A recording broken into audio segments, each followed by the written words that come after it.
Family and fellow soldiers, I'm the Professor, and this is the Moment of Truth. And now the Friday Crime Report. Bay County, Florida, July 14th, 2025. This is Richard Bailey. He's age 55 but looks 65. Now, would you trust a man with a face like this? Apparently somebody did. Bailey was wanted in Georgia in connection with a large-scale cryptocurrency scam. In scams like this, victims are persuaded by fake investment managers to buy cryptocurrency through legitimate exchanges and then transfer the funds to fraudulent platforms or wallets controlled by the scammers. The scammers manipulate these platforms to display fake profits and may even allow small withdrawals to build trust. However, when victims attempt to withdraw larger sums, the scammers vanish with all of their money. In this case, Bailey and others allegedly convinced the victims to invest in a cryptocurrency known as XUSD. They were told that the crypto coin was backed by hard assets, including gemstones and minerals. They were given a date that the crypto coin would go live, but that date kept getting pushed back. When investors began requesting refunds, they were reportedly told they needed to fill out paperwork. However, once that was completed, they stopped hearing from the alleged scammers altogether. Bailey is accused of having defrauded at least 88 people and resulted in losses totaling $3.2 million. 22 of the victims live in southwest Georgia, while the others are located across the country. As a result, Bailey was wanted in Georgia on 91 felony warrants, including 88 for fraud and 3 for racketeering. That's gotta be a record somewhere. Law enforcement in Florida figured out that Bailey had gone down there to get away from Georgia, and the Bay County authorities had been searching for Bailey for 3 weeks. On Monday, BCSO deputies and authorities in Georgia worked together to track Bailey down to a home on Cedar Bluff Road in Bay County. Bay County Sheriff's deputies coordinated with Georgia authorities and conducted extensive surveillance before moving in. They found that Bailey wasn't in the residence alone. A woman, 36-year-old Brittany Addis, was also inside with him, along with an undisclosed number of children. Initially, Bailey refused to surrender, but deputies were able to safely remove the juveniles and Addis from the home before executing the search warrant. Inside, they recovered a firearm and illegal drugs. The juveniles were turned over to the Florida Department of Children and Families. The sheriff's office didn't say what the relationship was between the juveniles and Bailey and Addis. As for Bailey, he was charged with the following: sex offender violation, failure to register, possession of synthetic cannabinoid, possession of drug paraphernalia, neglect of a child without great bodily harm, possession of a firearm or ammunition by a convicted felon or a fugitive from justice. Addis was charged with neglect of a child without great bodily harm, sex offender violation, harbor or assist a sex offender, possession of drug paraphernalia, and possession of synthetic cannabinoid.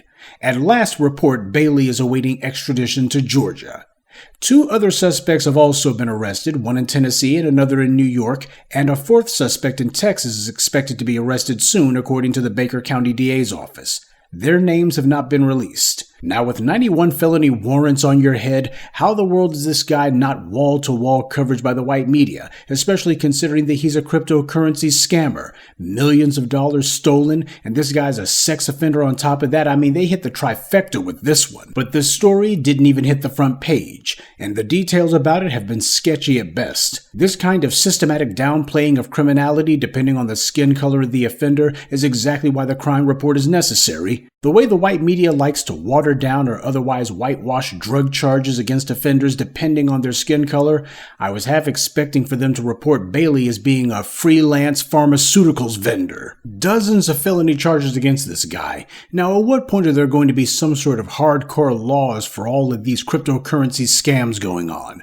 Why is it that the legislators haven't caught up with this? Probably for the same reason that the lawmakers haven't caught up with the opioid crisis either and haven't decided that there need to be Rockefeller laws, zero-tolerance laws, all of the draconian legislation that Republicans and Democrats like Joe Biden alike did during the 80s and 90s, all in response to the crack epidemic. But now you got the opioid crisis, which is far, far larger than crack ever was, and these same lawmakers, well, as far as they're concerned, this is no longer a criminal justice matter, it's a public health crisis. And the white media is not inundating us with TV shows and movies constantly showing us all of these evil, deadly meth dealers and how violent they are. They're not doing that. They're not programming the public with that kind of propaganda. And why? it's because the opioid crisis overwhelmingly deals with white people, and that being the case, you can't have all of those white faces being the face of crime. That's something that's reserved only for black people. And the same thing goes with these crypto scams. That Sam Bankman-Friedman guy, whatever the heck his name is, he wasn't the only one. It seems that almost on a weekly basis, we're hearing about yet another cryptocurrency scam that went bad, a lot of people getting ripped off, rug pulls and the like, and yet the legislators, they're not running around with their hair on fire. In fact, Donald Trump decided he wanted to try to introduce his own crypto coin, which according to some white media reports is expected to boost Trump's own personal wealth by $100 million. Gee, I can only imagine how this one's going to turn out, probably the same way that Trump University did. And while Congress is in the process right now of trying to pass legislation to regulate cryptocurrency, they're not doing it on the grounds of it being a security, which is what it actually should be. Instead, it's basically to give a framework to have certain cryptocurrencies pegged to the dollar. It's all about making it a free fire zone for the crypto bros, many of them being mostly billionaires, to try to see how much money they can make off of their various rug pull operations. So before it's all over, I think Mr. Bailey's going to have plenty of other crypto crooks with him in cell block C, and they too will not get much attention when they get caught either. And speaking of stories that deserve more coverage, I had to add this one. We hear all the time from white supremacists and their primary communications vessel, the white media, that black crooks are the dumbest criminals and always getting caught for doing something that's just plain stupid.